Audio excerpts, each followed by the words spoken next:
오늘 우리가 함께 볼 말씀은 창세기 29장 21절에서 30절까지의 말씀 되겠습니다.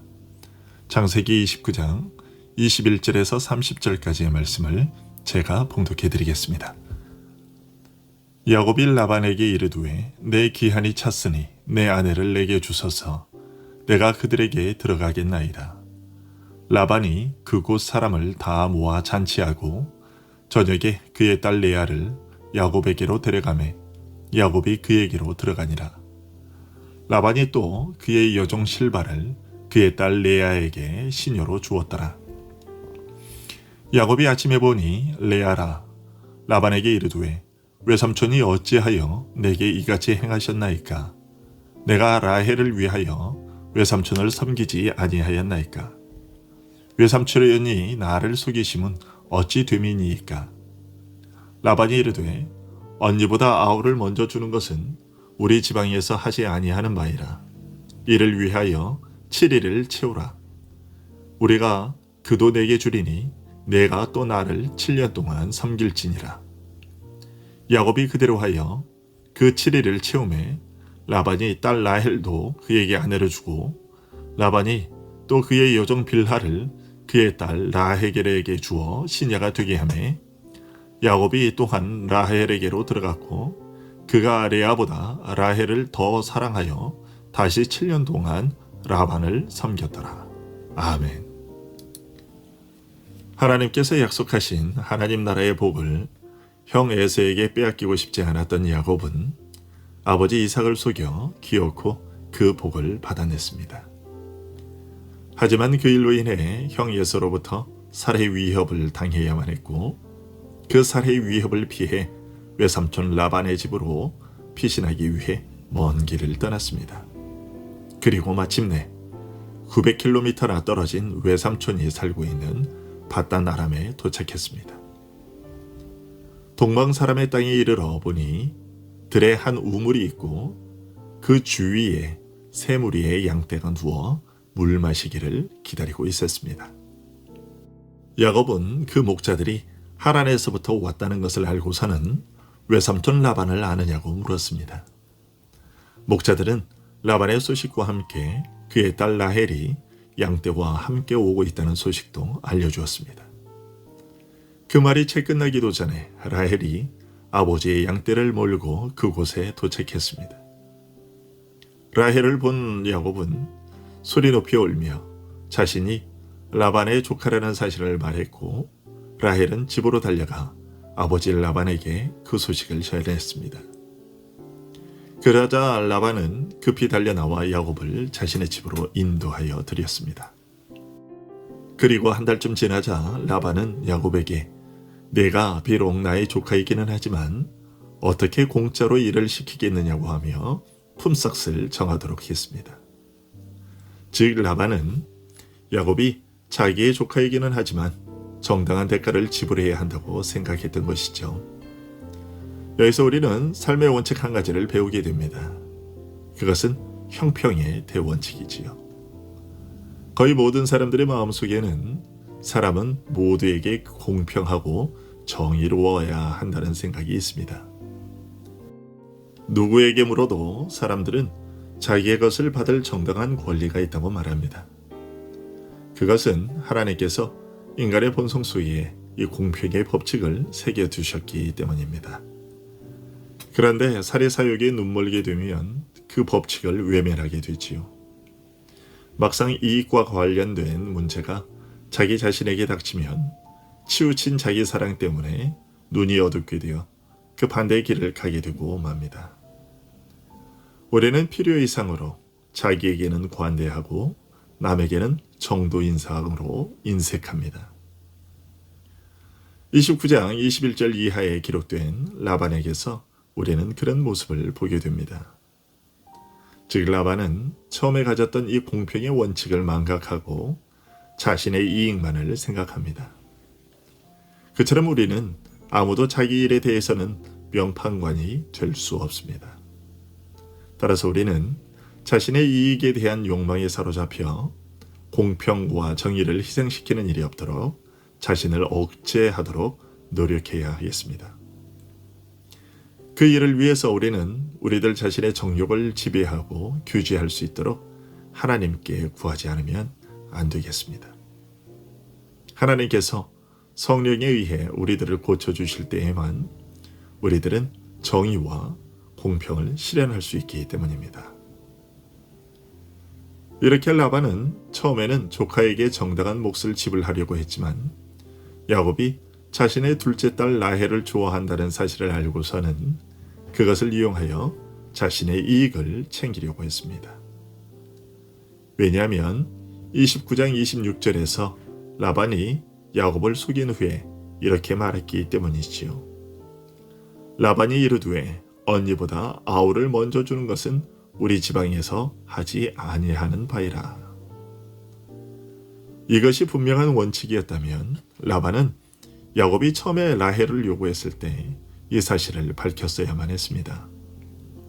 하지만 라반은 그렇게 하지 않았습니다. 야곱이 일한 몫을 대신하여 라헬을 요구하자 그 순간 딸을 이용하여 자신의 이익을 극대화하고자 하는 마음을 품었던 것이죠. 야곱 입장에서야 지참금이 없으니 그 지참금을 대신하여 7년 동안 외삼촌을 위하여 일하겠다고 말할 수밖에 없었지만 적어도 외삼촌이었던 라반은 그것은 그것대로 하고 자신이 처음에 말한 대로 야곱의 일하는 것에 대한 몫은 따로 계산했어야 했던 것이죠.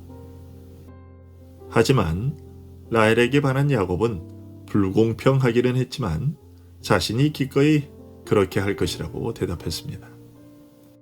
그런데 야곱이 라헬을 선택한 이유에 대해서 우리가 읽지 않은 본문 조금 위에 있는 17절과 18절 상반절은 이렇게 말하고 있습니다. 레아는 시력이 약하고 라헬은 곱고 아리따우니 야곱이 라헬을 더 사랑하므로. 17절이 라헬과 레아의 외모를 비교하고 있는 것으로 보아 라헬은 아름다운 반면 레아는 볼품 없었다고 생각하기 쉽지만 이것은 레아와 라헬의 각각의 장점을 나타낸 것으로 볼 수도 있습니다. 왜냐하면 17절에 시력이 약하고 라는 말에 약하다 라는 단어는 부드럽다, 섬세하다 라는 뜻도 있기 때문입니다. 그러니까 레아는 그 눈이 매우 섬세한 아름다움을 지녔다 이렇게 볼 수 있는 것이죠. 그럼에도 불구하고 야곱은 전체적으로 보았을 때 외모가 빼어난 라헬을 더 좋아했습니다. 야곱이 라헬을 얼마나 좋아했는지 20절을 보면 알 수 있습니다. 야곱이 라헬을 위하여 7년 동안 라반을 섬겼으나 그를 사랑하는 까닭에 7년을 며칠같이 여겼더라. 미모에 이끌리는 야곱의 이런 모습은 일반적인 남녀의 통속적인 만남과 크게 다르지 않아 보입니다. 그리고 우리는 이런 사실에서 약속의 상속자들이 그 배필을 맞는 과정이 매우 다양하다는 것을 확인할 수 있습니다. 이삭이 리브가를 맞는 과정에서는 너무나 분명하게 하나님의 섭리가 드러났고 또한 리브가 역시도 오직 하나님의 선택과 섭리에 자기를 맡기고 얼굴조차 보지 못한 이삭에게로 흔쾌히 떠났던 반면에 야곱이 라헬을 아내로 맞는 과정은 자연스러운 만남과 미모에 끌린 연애 감정에 따른 것이었습니다. 우리들의 눈에는 이 모든 일이 그저 우연히 일어난 것처럼 보입니다. 하지만 이와 같이 우연하게 보이는 만남과 자연스러운 감정의 움직임을 따라 이루어진 결합이 실제로는 하나님의 선택이 작용한 결과였습니다. 그리고 이삭과 리브가가 야곱을 이곳에 보낸 목적, 곧 야곱으로 하여금 아내를 얻어 집을 세우게 하려는 목적을 이루시는 과정이었습니다. 그런데 이런 과정이 순탄하게 진행되었던 것은 아닙니다. 29장 21절 이하에 나오는 것과 같이 라반이 야곱과의 약속을 어기고 결혼식 첫날 밤에 라헬이 아닌 레아를 들여보냈던 것이죠. 아침에 일어나 이 사실을 알게 된 야곱이 삼촌에게 항의했지만 이미 돌이킬 수 없는 상태였고 야곱은 삼촌의 제안대로 라헬을 얻기 위해 다시금 7년을 일해야만 했습니다. 이처럼 야곱의 결혼 과정은 이삭이 리브가를 맞은 것과는 상당히 대조적이었습니다. 한마디로 너무나 인간적인 모습, 부패한 우리들과 하나도 다름없는 모습을 보이고 있습니다. 이런 인간적인 모습은 이후에 레아와 라헬이 자식을 낳는 장면에서 더욱 적나라하게 나타납니다.